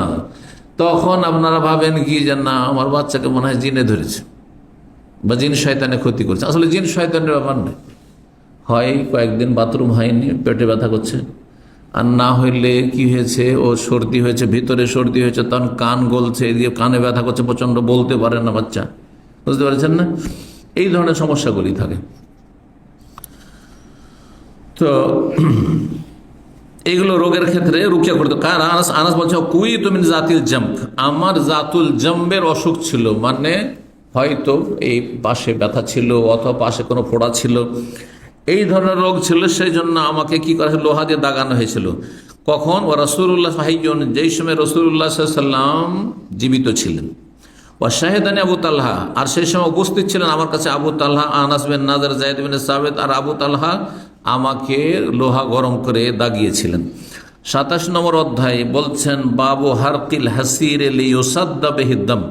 এই অধ্যায় হচ্ছে চাটাই পুড়িয়ে সেটা দিয়ে ক্ষতের রক্ত বন্ধ করা। এখন রক্ত বন্ধের জন্য মেলা ঔষধ হয়ে গেছে। ধরেন কারো কেটে গেছে আর খুব রক্তক্ষরণ হচ্ছে, তো রক্ত বন্ধের জন্য মেলা ঔষধ আছে, কিন্তু তখন তার ওষুধ ছিল না। তো এখন ধরেন কোনো জায়গায় কারো জখম হয়ে গেছে, কেটে গেছে, আর খুব রক্ত বেরোচ্ছে, রক্ত কেমন করে বন্ধ করবেন? তো নবী সাল্লাল্লাহু আলাইহি সাল্লাম ওহদের যুদ্ধে যখন তিনি আহত হয়েছিলেন, মাথায় যে লোহার টুপি ছিল, সেই লোহার টুপির যে কড়াগুলি ছিল সেগুলি মাথায় ঢুকে গিয়েছিল, যার ফলে প্রচণ্ড রক্তক্ষরণ হচ্ছিল রাসূলুল্লাহ সাল্লাল্লাহু আলাইহি সাল্লামের। সেই সময় ফাতেমা রাদিয়াল্লাহু তাআলা কি করেছিলেন, দেখছেন রক্ত তো আবার বন্ধ হচ্ছে না, ধুচ্ছি, আবার রক্ত বইতে আছে, রক্ত বের হইতেই আছে। তখন মানুষ ভাবে মানুষের ঊর্ধ্বে নাকি নবী সাল্লাল্লাহু আলাইহি ওয়াসাল্লাম, মানুষের ঊর্ধ্বে তো না, এদিকে রাসূলুল্লাহ, কিন্তু তিনি মানুষ, সৃষ্টি হিসেবে মানুষ, সুতরাং মানুষের শরীরে রক্ত মাংস আছে, হ্যাঁ, আঘাত লাগলে রক্তক্ষরণ হবেই। তখন ফাতেমা রাদিয়াল্লাহু তাআলা একটি চাটাই ছিল, সেই চাটাইকে পুড়িয়ে ছাই নিয়ে ওই ক্ষতে যেখানে বসে গেছিল সে লোহা, সে টুপিটাকে বা লোহাটাকে উঠিয়ে সেখান থেকে সেখানে ছাই বসিয়ে দিয়েছিলেন। তো ছায়ে রক্ত বন্ধ হয়। এই চিকিৎসাটি ফাতেমা রাদিয়াল্লাহু তাআলা আনহা করেছিলেন। সাহল বিন সাদ রাদিয়াল্লাহু তাআলা বর্ণনা করেছেন 5722 নম্বর হাদিস, বলছেন লাম্মা কুসিরাত আলা রাসূলিল্লাহ সাল্লাল্লাহু আলাইহি ওয়াসাল্লাম বাইদা, যখন রাসূলুল্লাহ সাল্লাল্লাহু আলাইহি ওয়াসাল্লাম মাথা মোবারকে, তার মাথার যে টুপি, কিসের টুপি ছিল সেটি? হ্যাঁ, লোহার, হ্যাঁ, যে মাথার সুরক্ষার জন্য, হেলমেটের মতো, জি, যুদ্ধের ময়দানে যেটা ব্যবহার হতো, আর শরীরে যেটা হতো সেটাকে বলা হয়তো বর্ম, জি, হ্যাঁ, আর হাতে রাখা হয়তো ঢাল, জুন্না, আর শরীরে ব্যবহার করা হয়তো খোদ বা অন্য আরো ভাষা বলা হয়। তো আল বাইজা বলা হয় মাথার লোহার হেলমেটকে, যেটা যুদ্ধের ময়দানে রণক্ষেত্রে ব্যবহার করা হয়, সেটার কড়াগুলি ঢুকে গেছিল।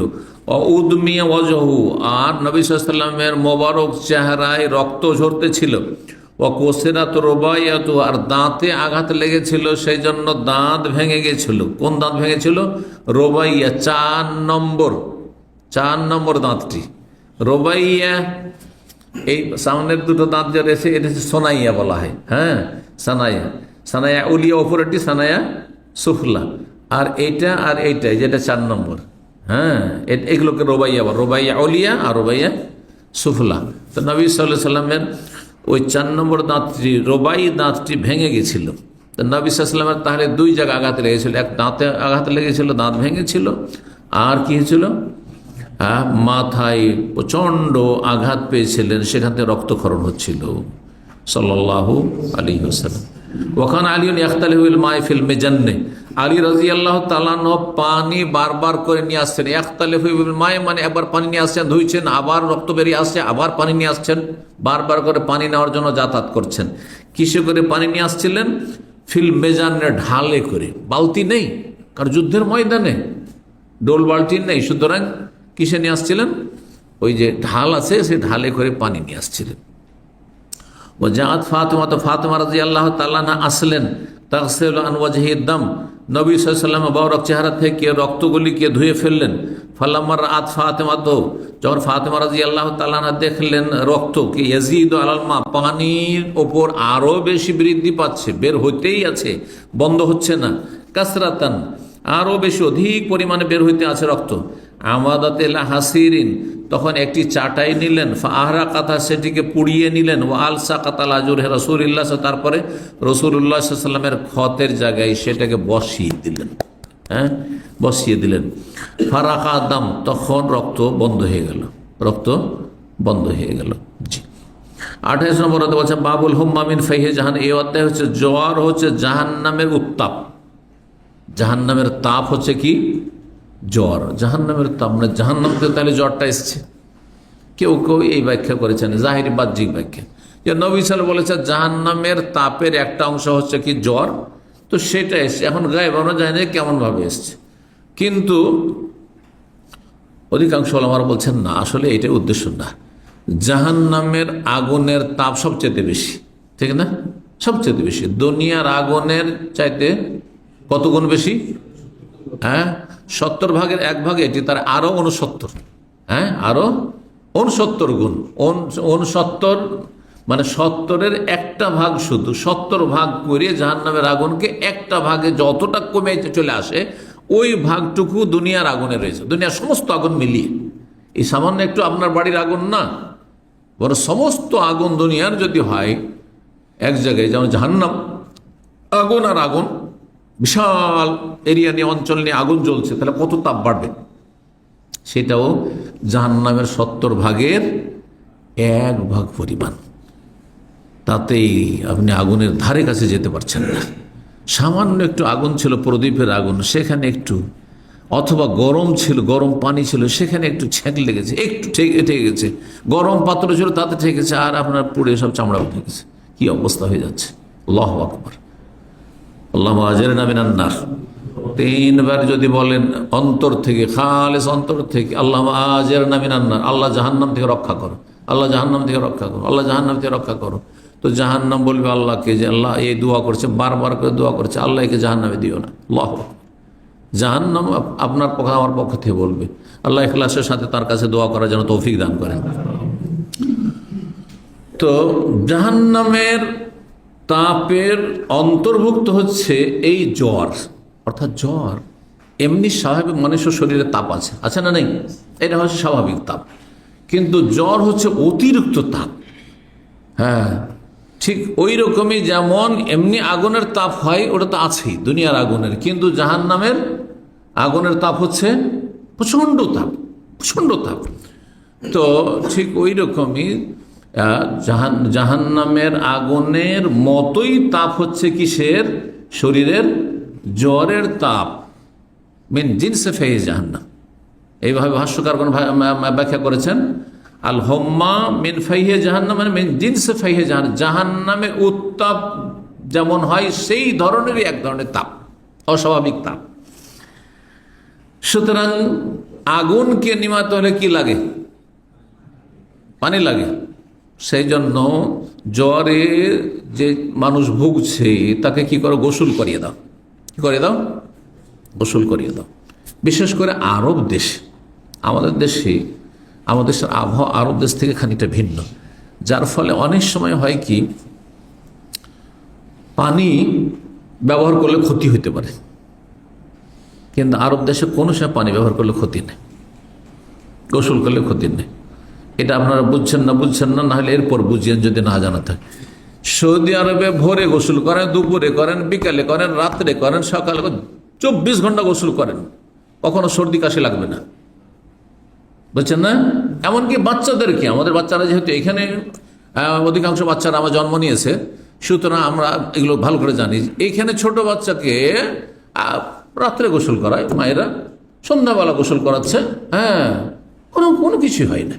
কিন্তু আমাদের দেশে সকাল 10টা থেকে 11টার মধ্যে, এর মধ্যে গোসল করিয়ে রোদে দিতে হবে, বাচ্চাকে শুকাইতে হবে। বিকেলে যদি গোসল করায় তো বাচ্চা অসুস্থ হয়ে যাবে, নিউমোনিয়া আক্রান্ত হয়ে যাবে, আর মারা যাবে। এরকম হয়েছে। সাথে সাথে দেশ আবহাওয়া, আমাদের দেশের সাথে সাথে ঠান্ডা বেশি, হ্যাঁ, সেই জন্য সবসময় পানি ব্যবহার করা যায় না।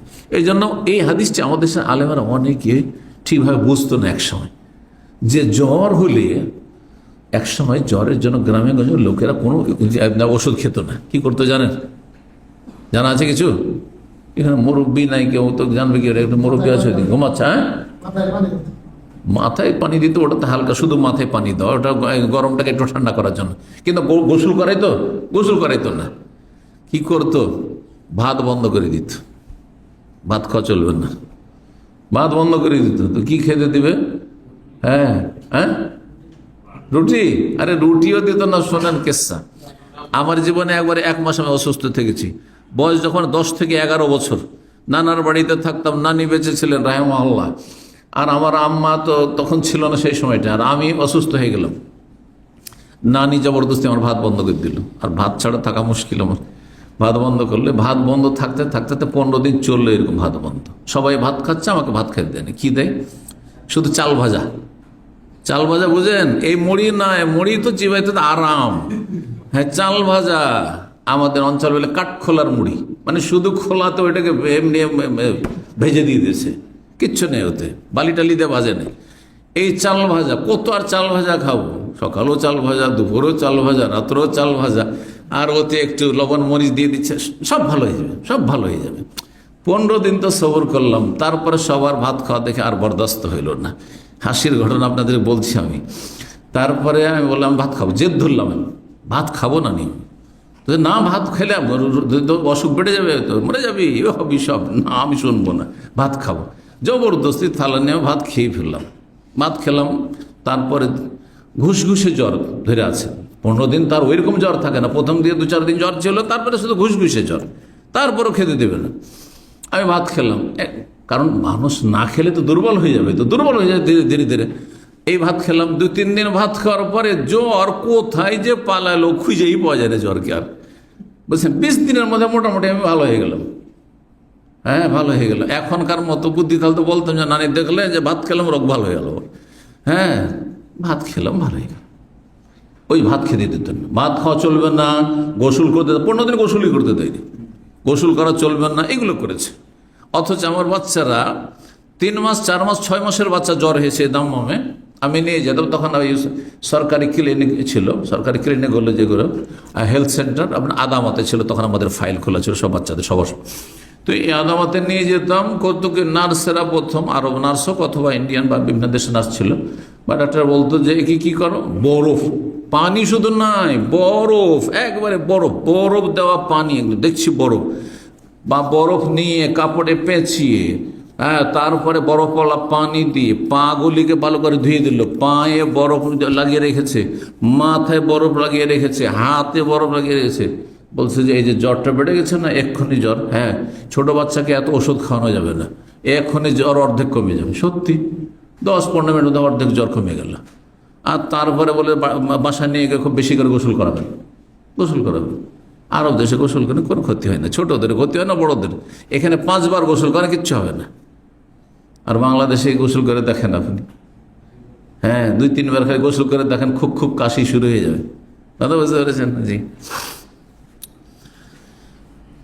তো নবী সাল্লাল্লাহু আলাইহি ওয়াসাল্লাম কি বলছেন এই হাদিসে? 5723 নম্বর হাদিস। হাদিস মানে ইবনে ওমর রাদিয়াল্লাহু তাআলা আনহু বলছেন, নবী সাল্লাল্লাহু আলাইহি ওয়াসাল্লাম বলেন, আল হুম্মা ফিল ফাইহি জাহান্নাম, জ্বর হচ্ছে জাহান্নামের তাপের অন্তর্ভুক্ত। ফাতফিউহু বিল মা, সুতরাং সেটাকে নিভিয়ে দাও, সেই আগুনকে, জ্বরের আগুনকে নিভিয়ে দাও পানির দ্বারা, মানে গোসল করো, গোসল করো। আর গোসল না করে কমপক্ষে মাথায় পানি ঢাললেন, পায়ে পানি দেন, হাতে পানি দেন, অঙ্গ প্রত্যঙ্গগুলোতে পানি দেন যদি বারবার না পারেন তো। আর তারপরে মাঝে মাঝে গোসল করেন। কিন্তু আরব দেশের পরিবেশে যদি হয় অসুবিধা নেই, 2-4-5 বার গোসল করেন। জ্বর হয়েছে, বারবার গোসল কিচ্ছু হবে না। আমাদের দেশে গোসল না করেন, মাথায় পানি দেন, হাতে পানি দেন, শুধু মাথায় পানি ঢালে, মাথায় পানি ঢালে যথেষ্ট না, মাথায় পানি ঢালেন, হাতে পানি দেন, পায়ে পানি দেন, দেখবেন যে জ্বর নেমে যাবে, জ্বর অনেক কমে আসে। তারপরে আপনি থার্মোমিটার দিয়ে মেপে দেখেন জ্বর কমে গেছে। কারণ নাফে কানা আব্দুল্লাহ ইয়াকুল ইকশিফ আন্না রিজ্জাহ, আল্লাহর কাছে দোয়া করতে, আল্লাহ আমাদের এই আযাবকে, মানে এই জ্বরকে, রিজ মানে আযাব হয়, জ্বরকে তিনি আল্লাহ এই জ্বরকে দূর করে দাও।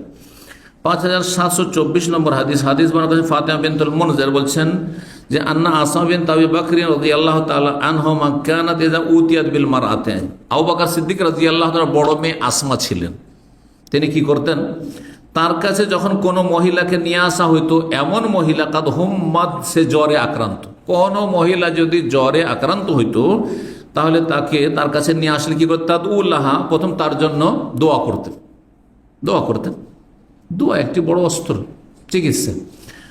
আখাযাতিল মার, পানি নিতেন, ফাসাব্বাতহু বাইনাহু বাইনা যায়বা, তারপরে সে পানি নিয়ে তার জামার ফাটল দিয়ে ঢেলে দিতেন। জামার ফাটল জায়ব বলা হয় এটাকে, এই যে বোতামগুলো খুলেন তো এই জায়গাটায় কি আছে, ফাটল আছে, হ্যাঁ, এইখান দিয়ে কি করতেন, পানি ঢেলে দিতেন গায়ে, তাহলে গায়ে হাতে পানি ঢেলে দিতেন। ওয়াকালাত, বলতেন কানা রাসূল ইয়ামুরুনা আন নাবরুদাহা বিল মা, রাসূলুল্লাহ আমাদেরকে নির্দেশ দিতেন যে কেউ যদি জ্বরে আক্রান্ত হয় তাহলে তার শরীরকে পানি দিয়ে ঠান্ডা করে দাও, জ্বর কমে যাবে বা ভালো হয়ে যাবে। 5725 নম্বর হাদিস, মা আয়েশা রাদিয়াল্লাহু তাআলা আনহা বলেন আলহুম্মা মিন ফাইহি জাহান্নাম ফাআবরিদুহা বিল মা, জাহান্নামের তাপের অন্তর্ভুক্ত হচ্ছে এই জ্বর, সে তাকে পানি দিয়ে ঠান্ডা করে দাও। 5726 নম্বর হাদিস, রাফি বিন খাদিজ আরেকজন সাহাবী বর্ণনা করছেন, আমি রাসূলুল্লাহ বলতেছেন আলহুম্মা মিন ফাইহি জাহান্নাম ফাআবরিদুহা বিল মা। একই হাদিস কিন্তু বিভিন্ন সাহাবী বর্ণনা করেছেন, যেমন নিয়ে এসেছেন। 29 নম্বর অধ্যায় বলছেন বাবু মান খারাজা মিন আরদিন লা তুলাইম, এই অধ্যায় হচ্ছে কোন ব্যক্তি যদি এমন অঞ্চল থেকে চলে যায়, বেরিয়ে যায়, আমি এই এলাকায় থাকবো না, এই দেশে অঞ্চলে থাকবো না, কিসের জন্য, অস্বাস্থ্যকর সেই জন্য, আবহাওয়া এখানকার খারাপ সেই জন্য, তো জায়েজ আছে। ধরেন আপনি এমন এলাকায় আপনার বাড়ি আছে অথবা গিয়েছিলেন কিন্তু সেখানে শরীর ভালো থাকছে না, না ভাই এখানে থাকবো না, অন্য জায়গায় চলে যায়, এক দেশ থেকে এক দেশ অথবা এক অঞ্চল থেকে আর এক অঞ্চল, এক ডিস্ট্রিক্ট থেকে আর ডিস্ট্রিক্ট, কোনো অসুবিধার কথা নেই।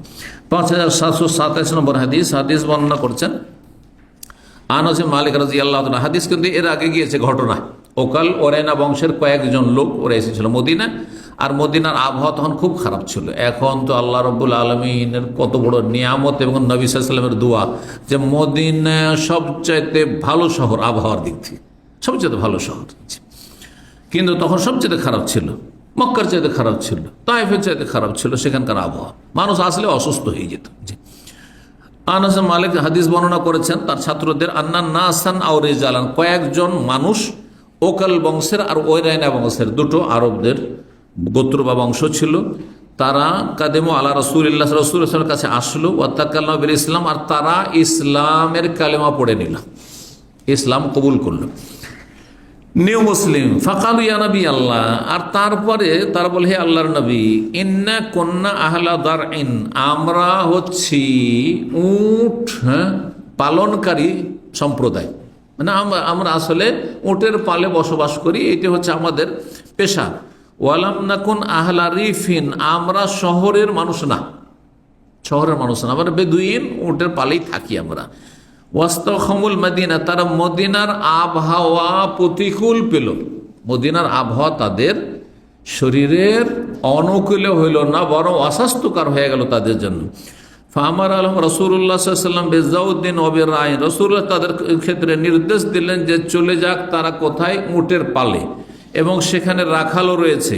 ও আমারহম, এবং তাদেরকে বললেন আন ইয়াখরুজু ফিহি, সেখানে তোমরা বেরিয়ে চলে যাও। তাহলে বোঝা গেল মদিনা ছেড়ে মদিনার বাইরে মাঠে চলে যেতে বললেন। এখান থেকে কি বোঝা গেল যে যদি কোথাও শরীর স্বাস্থ্য খারাপ হয় তাহলে সেখান থেকে অন্য জায়গায় আপনি চলে যেতে পারেন, কাছে হোক অথবা দূরে।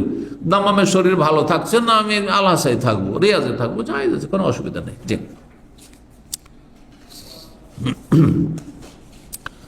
বলছেন ফায়াশরাবু আলবানিহা ওয়া আবু আলিহা, সেখানে গিয়ে উটের দুধ পান করে যেন তারা, এবং উটের পেশাব যেন পান করেন। নবী সাল্লাল্লাহু আলাইহি ওয়াসাল্লাম সেই যুগে তাদের রোগের জন্য ওহির মাধ্যমে জেনেছেন যে পেশাবে তাদের চিকিৎসা রয়েছে, আর তার চাইতে উত্তম বিকল্প কিছু ছিল না, সেই জন্য বলেছেন। কিন্তু এখন আমাদের পেশাবের প্রয়োজন নেই, কেন, যে অনেক রকমের উত্তম বিকল্প আমাদের চিকিৎসা আছে সেই জন্য। কিন্তু কোন রোগের ক্ষেত্রে বিশেষজ্ঞ ব্যক্তি যদি বলেন যে এই রোগের জন্য উটের পেশাব ছাড়া অন্য কোনো চিকিৎসা নেই, তখন জায়েজ। জি, তো রাসূলুল্লাহ সাল্লাল্লাহু আলাইহি ওয়াসাল্লাম তাদেরকে বললেন যে তারা যেন উটের দুধ এবং পেশাব পান করে। ফানতালাকু, তারা গেল সেখানে। হাত্তা কানুন আহিয়াতাল হাররাতে, হাররার এক পার্শ্ববর্তী এলাকায় তারা চলে গেল। হাররা মদিনার দুই দিকে আছে, পশ্চিম দিকে আর পূর্ব দিকে। পশ্চিম দিকে যেটা আছে ওটাকে হাররা গারবিয়া বলা হয়। বাবুস সালাম দিয়ে বেরিয়ে মোটামুটি 1.5-2 কিলোমিটার গেলে তখন হাররা গারবিয়া, ওই অঞ্চল দিয়ে মদিনা ইউনিভার্সিটি হাইটে গেছি আমি। হাররা গারবিয়াতে আমার কিছু পরিচিত লোকেরা থাকতো। আর হাররা শারকিয়া হচ্ছে এই যে বাকির কবরস্থান, এখান থেকে আর একটু বেরিয়ে আসেন 1 কিলোমিটার মতো, তখন হাররা শারকিয়া শুরু হয়। দুই দিকে কুচি কুচি ছোট ছোট ক্ষুদ্র পাথর বিশিষ্ট, লাল পাথর সেগুলো ছিল, লাল পাথর বিশিষ্ট এলাকাগুলোকে হাররা বলা হয়তো।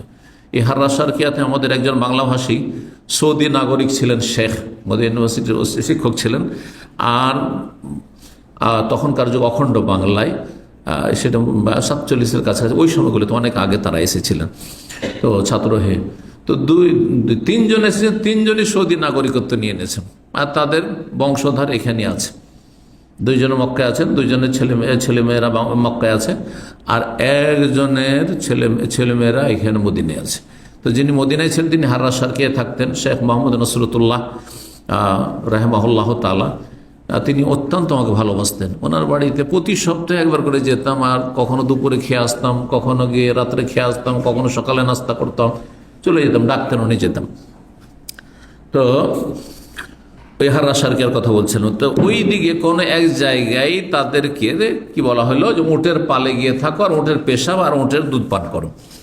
তারা সেখানে গিয়ে কি হলো, যখন সুস্থ হয়ে গেল তখন তাদেরকে শয়তান ধরে ফেললো।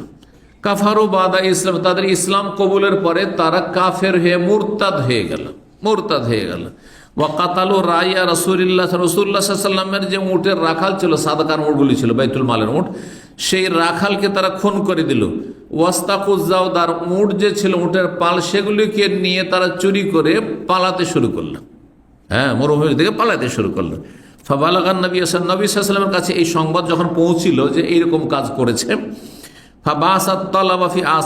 তাদের তল্লাশির জন্য কিছু লোকজনকে পাঠিয়ে দিলেন যে ধরে নিয়ে আসো তাদেরকে যেখানে পাও। ও আমারা বেহিম, তাদেরকে ধরে নিয়ে আসা হলো। আর তাদের ক্ষেত্রে নির্দেশ দিল রাসূলুল্লাহ সামারু আয়ানাহু, তাদের চোখগুলিকে লোহা গরম করে কি করে দেওয়া হলো, ফুঁড়ে দেওয়া হলো। কারণ এইভাবে রাখালকে তারা কষ্ট দিয়ে শাস্তি দিয়েছিল, মেরেছিল। ওয়াকাতাউ আইদিয়াহুম, তাদের হাতগুলিকে কেটে দেওয়া হলো, কারণ তারাও রাখালের হাতকে কেটেছিল, হাত পা কেটেছিল, অঙ্গহানি করেছিল। ও তরিকুফি নাহিয়াতিল হাররাতে, তারপরে হাররার এক পাশে তাদেরকে ফেলে দেওয়া হলো। ও হাত্তা মাতু আলা হাল, সে অবস্থায় তারা মারা গিয়েছিল, এই মুরতাদগুলো এবং এই ডাকাতগুলো বা ছিনতাইকারীগুলো। তো এইভাবে রাসূলুল্লাহ সাল্লাল্লাহু আলাইহি ওয়াসাল্লাম কঠিন শাস্তি এই জন্য দিয়েছিলেন যে তারা এইভাবে রাসূলুল্লাহ সাল্লাল্লাহু আলাইহি ওয়াসাল্লামের মুসলিম রাখালকে কি করেছিল, খুন করেছিল। জি, তো এইরকম যদি কেউ সীমালঙ্ঘন করে খুন করার ক্ষেত্রে, তো ওইভাবেই তাদেরকে শাস্তি দেওয়া যেতে পারে, এই হাদিস দ্বারা প্রমাণিত হয়। এখানেই আজকের আলোচনা শেষ করি। ওয়া জাযাকুমুল্লাহু খাইরান ওয়া সাল্লাল্লাহু ওয়া সাল্লাম আলা নবিয়িনা মুহাম্মদ ওয়া আলা আলিহি ওয়া সাহবিহি আজমাইন।